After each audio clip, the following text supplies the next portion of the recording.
Okay, good morning, guys. Ready and raring. Who have we got online today?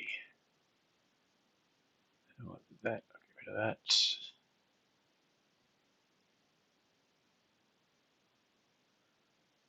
All right. All right. Welcome to Trade Setup. We've got the morning playbook, and it's the 29th of May, so coming to the end of the month. First time. How you going? Swig signals. I like that. I like that. Hope you're doing well. Now, I'm just going to kick off with the website. So we've got the website you can see on the screen now. We've updated a few different things. We've got a little video, a bit of a promo video there. Feel free to watch that. All our returns, and you can just scroll down to see bits and pieces we've got on the website. Down the bottom, much appreciated if you can join us on Facebook, Twitter, and YouTube. Sign up to YouTube. We're going to be doing some meetups. I'm going to try to organise some of those today, some meetup groups. Sorry, we've got the meetup groups to do some meetup talks, and they'll automatically get uploaded to YouTube. So as you subscribe to that, you'll get a signal or a push notification saying something's been uploaded from TradeSetup. And also, as I was mentioning the other day, we've got the resources now. We popped that in, so there's a lot of bits and pieces. A lot of it's sort of stuff that if you haven't joined, it's all on there anyway. It's all old morning playbooks, morning streams that we've been doing, that I've been talking through, and we've got the latest one, my favorite indicators, part 1. So I talk about EMA. So anyone that's been following for a while probably knows a lot about what I'm saying on the exponential moving averages, and it's going to be a 3-part series. The first part was that. Second part will be stochastics, and I think the third part, which will be coming out. So the second part will be coming out on Sunday. I'm going to upload it on Sunday. It'll go into YouTube, and that will be on stochastics. Third part will be on MACD. So how I piece those together to add to trade signals and my trade entries. Bit of a rundown. So it's not a major in-depth look, but it's more than enough to get you started and to get you on the right track. So first up, what I want to talk about is some trades on the Hang Seng that kicked off yesterday. So a lot of the time the Hang Seng's been selling off, which you'll see sell off, open up, spike up, and US markets, overnight markets are positive, so it spikes up in the open and it had sell off. Last 2 sessions, it's sold off in the first half of the session. So I think it kicks off at 11:15 Sydney time, goes till 2 p.m. and then reopens at 3. So from 11:15 to 2, it's sold off quite hard, a lot harder than expected, which you can see that big drive down. Now I didn't trade that. I was too busy trading some equities on the ASX, watching those, but that did sell off quite hard. And when you're getting the overnight markets kicking up as well, I like that. Love it. No, it's good. I mean, you've got to learn somewhere, don't you? The shiz and giggles. All right. So that was hard to get short on that, purely because the overnight markets were going up in the US. They were positive. DAX was positive. The FTSE, it was looking good, and they were ramping again overnight. So if you don't know what I'm talking about, watch some of the older streams. They've been ramping the markets up out of hours in the US. So when they come in the US Open, it's all positive again. And then last night, as in a couple of nights ago as well, maybe the previous night as well, not the previous night was bullish, but the night before got sold off into the close. So the Dow dropped about 300 points in the last few hours of trade last night, which is not a great sign. And that's why I was sort of looking at this getting ramped up into the open, and then they sell off into the close of the equity market. So it's kind of like making sure that they're locking in a few higher prices. But we'll see. Now, this was some entries. So when I'm talking about the MACD, I'm missing an MA here. I don't know why it keeps deleting. But that's, I think, the 20. That's my 20 EMA. I also use a 50 to get on the right side of the market. So I'm essentially wanting to buy when we're bouncing off the MAs and sell when we're bouncing under, we're bouncing up into the MAs. We're sort of going into a pullback, whether it's pull back down, back into the MAs and buying up, or something like this, we rally up into the MAs and we're selling down. So I'm looking that kind of entry. So I'm looking using the MACD for a gauge of momentum and stochastic for a selling pressure and buying pressure, which you'll see hopefully come out on Sunday.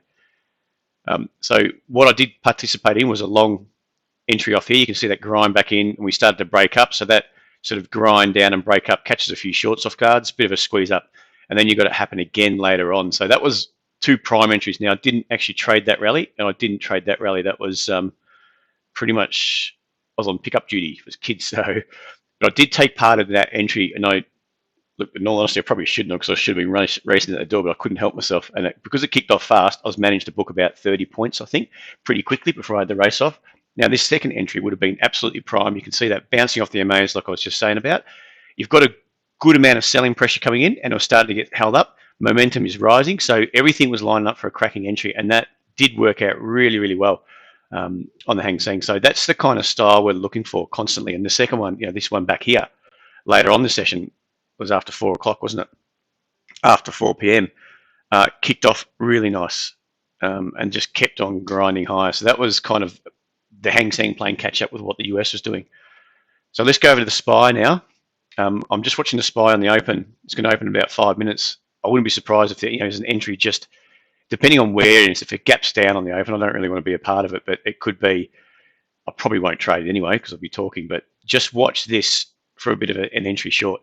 You can see that the market, we had this big rally up on the open, and then it just basically turned on a dime and a big sell-off. Now, that's not a great thing to see. We did sort of get some bounce back into the close, but it was under pressure all night. We did get a bit of a sell-off. We started to bounce up in the US, and the US got knocked on the head, and the SPY come racing back down again. So there was really no setup there. Short here, short in here is fine. For me, that's not really a setup. I want to see a shoulder. And everyone knows that I'm talking about a shoulder. If it's rallying up, if we're rallying up like this, I want to see a shoulder trade to trade into, meaning this lower high or a higher low on the upside. So we're just going to see if this can gap down. I wouldn't be surprised if we spike down through that 58.16 on the open in a couple of minutes, spike down, clean out a few of these longs because it's a perfect stop level for these longs that are built up, squeeze them out and see if they can get a bit of a run on into the weekend down to 57.53, to retest these lows. Would not be surprised at all, but then on the flip side, wouldn't be surprised if it rallies hard as well. So that's just what I'm keeping an eye on now. Let's get over to, I wanted to also talk about Hang Seng levels for today. I was going to go in the US, but I might not go into the Dow. We'll take a quick look anyway, but this is the 30 or hourly chart, 30 minutes, not going to be much different. You can see that it's been a bit of a sell-off because of what's happening with China and Hong Kong. Okay, so China's more under pressure than everyone else. Everyone else is brushing it aside. They talk about, and if you go and look at the news, they're all talking about the tensions between the US and China. The only one that's not watching it is the whole of the market. Okay, so the news is talking up a storm, but the market is still brushing it aside, and their only real concern is what happens when we get out of lockdown. And I'm a bit of a negative. I'm always a conspiracy theorist and a bit of a negative bias. So I like to be negative in the fact that, from a risk perspective. Okay, so what I'm looking at it as, they come out of lockdown, we all know there's going to be a virus, but they're trying to get the market as high as possible. Everyone's happy to ramp it up, and there's a lot of extra buying support in a thin market from your mums and dads trying to make a buck, from an all-time sell-off, what they've been told the all-time sell-off. Look, the all-time sell-off could be still to come. We don't know that yet. With the way the economics are going, US losing jobs, and even last night when the US lost, there's more unemployed, but all they can talk about, the numbers are decreasing. They're not decreasing. They're decreasing from the previous number of job losses, but the overall number of unemployed is still going up. So it's kind of that ridiculous thing that they're focusing on. They're focusing on the positive that it's coming down. Yet there's more and more unemployed, and they're all still talking about growth by the end of the year, even with unemployment rate in the US staying above 10%, which doesn't make a lot of sense. But we'll see. So looking at the Hang Seng, you see this double bottom. So there's a nice little rejection here. So if you're watching this sort of thing with the Hang Seng and you're watching a level, so that's a clear level coming into the open, it spikes up through the open and finishes below. That's a sell pretty much every day of the week. And you've got to just take note of that. If it can't finish above, what you're looking for is to jam up through, come back and retest, and then go again to be bullish. When it doesn't do something like that, it pushes up and through and finishes below, and we're on a 30-minute candle, you've got to be buyer short, looking for a squeeze of these longs that are built up through here. And that's what's played out pretty much over the coming days or a couple of sessions. Now, we've ran into this support before, just below 22,600, rejected it, popped up off a lower high. So we took out this leg down. You can see the anchor level was just about here at 23,000, let's say 23 even, 23,000 even. Broke the anchor, had to have another go. So to me, that's a double bottom, okay? And we've discussed this in many streams previously, but a double bottom, you need to have a leg down, that leg to be broken, and a retest. Once you get the retest and fail, I'm looking for momentum on the upside. So today, it's all about this level holding. at 22,776. Seeing if they can hold. If we can get a bit of a pullback and build a higher low, I mean, it's a long-term 30-minute chart, but if we can have a bit of a pullback, and we might get that on the open of the Hang Seng 1115, a bit of a run down and then hold a higher level, and then get bullish after that if we can. All right. If it just pops up from here, you could be looking at a breakthrough 23,081. So it's all got to do with what the open does. Now let's just get over to, I've got a few more minutes to kick along. Let's get on to the YM, which is the Dow Mini. On the half an hour chart, so you can see that sell-off into the close there. This is not looking good. If you're looking at this, I mean, shorter term, expect a bit of pressure. The markets ran up into this zone around 25.7, and that was, so through the Asian session was here. It sort of ramp up from about here somewhere. It ramped up, it held onto those gains, and then we sold off into the close. So don't be surprised if we flush this low and start to build again. It's all got to do with just, you know, how they're going to hold the market. I mean, that's a case where we could easily hold above that zone around 25,300, 315, hold up here, and start to run up. And if that's the case, we're going to look for that break of this level here, break up, first pullback to get into, and then see if we can get that kind of action. So the key, obviously, is a break of this little inside level through here. Now, if we go down from here, there could be there's a case for a major sell-off tonight. All right. And or at least down to, you know, this major zone down here. But just keep an eye on that. Just because we're hovering up here, the anchor to this leg up is still way down here at around 24,950. So until that anchor breaks, and it could come down, retest, chop around, drag in some bears, and then turn around and squeeze them straight back out again. But this leg at the moment is still heading higher. So that there's going to obviously bring in some sellers, but it could be just setting them up, trapping them and squeezing them back out again. So just keep an eye on that. So you've got the level of, obviously, through that zone at 25,300, push down through there means this uptrending channel is broken. We could get some selling in the Asian session, or, g'day Gino, or we break up through that high and we're looking for that first pullback to buy into, and let's see if we can get that race up to retest these highs. Okay, quickly over to crude. Crude and gold. So we were talking about this yesterday. This is a key level. What I was looking for, that we got that pop, which we did. Press down into the zone. You're either going to break it, you know, wash it out, give it a good flush out, or it's going to hold. And if it gives a good flush out, like we were going to push down there, you're looking for that first pullback. Now, if that was going to hold, you're looking for a rally. And if it was just going to sell off, then you're looking for an entry short once it starts to get back below that zone. Okay, so you can see what did play out. We didn't actually flush it out, but we started holding inside levels. So the prime entry would have been a bit later on, say around 6 o'clock thereabouts. If you're watching this, that prime higher low. So if you can look in it, essentially through here, you've got your double bottom in here, you've got your higher low in here. You know, it's all working out to plan, and you're working off a key low at around 31, say. Does that make sense? So with this kind of action, even though you're below the MAs, you're looking from offer zone to bid zone. And if that bid zone is going to hold, you're going to have to go against the MAs, because all these sellers are going to get squeezed out back out of the action. Now, if you're going with the flow and you're looking for this kind of action, okay, you're below the MAs and you're looking for what we're just talking about on the Hang Seng.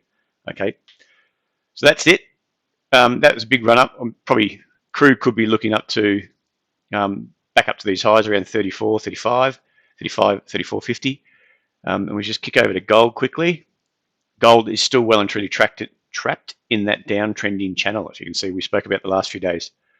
Okay, so for me, I'm actually looking for a bit of a lower high. Not that I haven't got a good track record on gold, but we'll see. We'll see if we can kick off with another run. We've had a really big run up a while ago, probably about 4 trades. One win has well outweighed the 3 little losses, or we've taken, or break even was one as well.